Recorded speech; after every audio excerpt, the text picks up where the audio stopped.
Audio book वाङ्मय 34 भारतीय संस्कृति के आधारभूत तत्व चैप्टर 3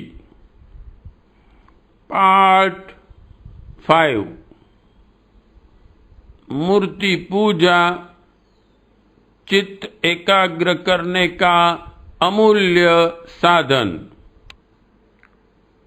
भारतीय संस्कृति में प्रतीकवाद का महत्वपूर्ण स्थान है। सबके लिए सरल सीधी पूजा पद्धति को आविष्कार करने का श्रेय भारत को ही प्राप्त है। पूजा पद्धति की उपयोगिता और सरलता की दृष्टि से हिंदू धर्म की तुलना अन्य संप्रदायों से नहीं हो सकती।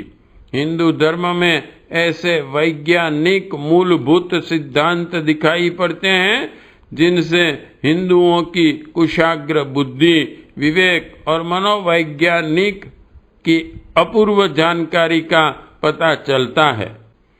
मूर्ति पूजा ऐसी ही प्रतीक पद्धति है। मूर्ति पूजा क्या है? पत्थर, मिट्टी, धातु या चित्र इत्यादि की प्रतिमा को मध्यस्थ बनाकर हम सर्वव्यापी अनंत शक्तियों और गुणों से संपन्न परमात्मा को अपने सम्मुख उपस्थित देखते हैं। निराकार ब्रह्म का मानस चित्र निर्माण करना कष्ट साध्य है। बड़े योगी, विचारक, तत्ववेता संभव है यह कठिन कार्य कर दिखाएं, किंतु साधारण जन के लिए तो वह नितांत असंभव सा है। भावुक भक्त, विशेषतः नारी उपासकों के लिए तो किसी प्रकार की मूर्ति का आधार रहने से उपासना में बड़ी सहायता मिलती है। मानस चिंतन और एकाग्रता की सुविधा को ध्यान में रखते हुए प्रतीक रूप में मूर्ति पूजा की योजना बनी है। साधक अपनी श्रद्धा के अनुसार भगवान की कोई भी मूर्ति चुन लेता है और साधना करने लगता है। उस मूर्ति को देखकर हमारी अंतः चेतना ऐसा अनुभव करती है मानो साक्षात भगवान से हमारा मिलन हो रहा है। मनुष्यों का यह कथन सत्य है कि इस प्रकार की मूर्ति पूजा में भावना प्रधान और प्रतिमा गौण है। तो भी प्रतिमा को ही यह श्रेय देना पड़ेगा कि वह भगवान की भावनाओं का उद्रेक और संचार विशेष रूप से हमारे अंतःकरण में करती है। यूं कोई चाहे तो चाहे जब चाहे जहां भगवान को स्मरण कर सकता है, पर मंदिर में जाकर प्रभु प्रतिमा के सम्मुख अनायास ही जो आनंद प्राप्त होता है वह बिना मंदिर में जाए चाहे जब कठिनता से ही प्राप्त होगा। गंगा तट पर बैठकर ईश्वरीय शक्तियों का जो चमत्कार मन में उत्पन्न होता है वह अन्यत्र मुश्किल से ही हो सकता है। मूर्ति पूजा के साथ साथ धर्म मार्ग में सिद्धांतमय प्रगति करने के लिए हमारे यहाँ त्याग और संयम पर बड़ा जोर दिया गया है।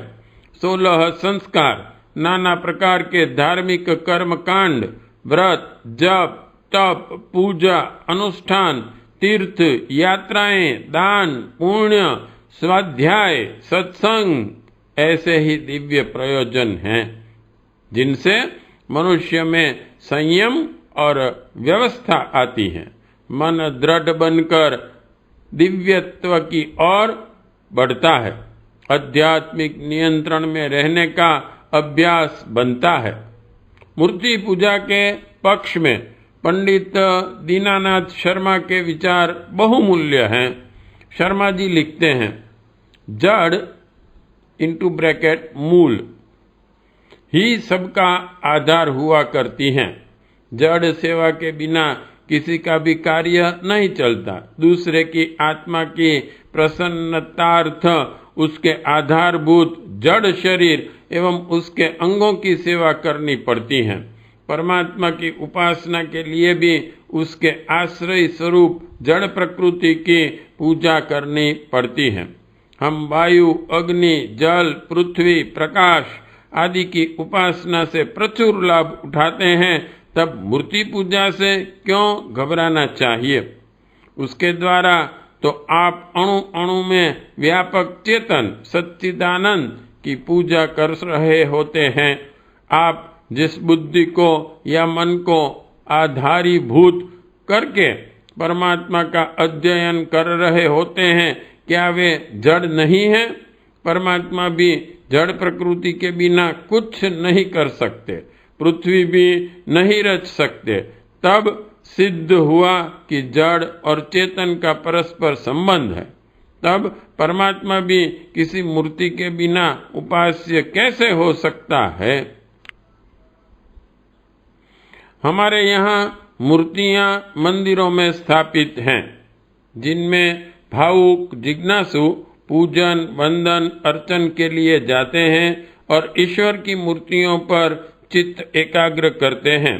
घर में परिवार की नाना चिंताओं से भरे रहते के कारण अर्चन, ध्यान इत्यादि इतनी अच्छी तरह नहीं हो पाता, जितना मंदिर के प्रशांत स्वच्छ वातावरण में हो सकता है। अच्छे वातावरण का प्रभाव हमारी उत्तम वृत्तियों को शक्तिवान बनाने वाला है। मंदिर के सात्विक वातावरण में कुप्रवृत्तियां स्वयं फीकी पड़ जाती हैं।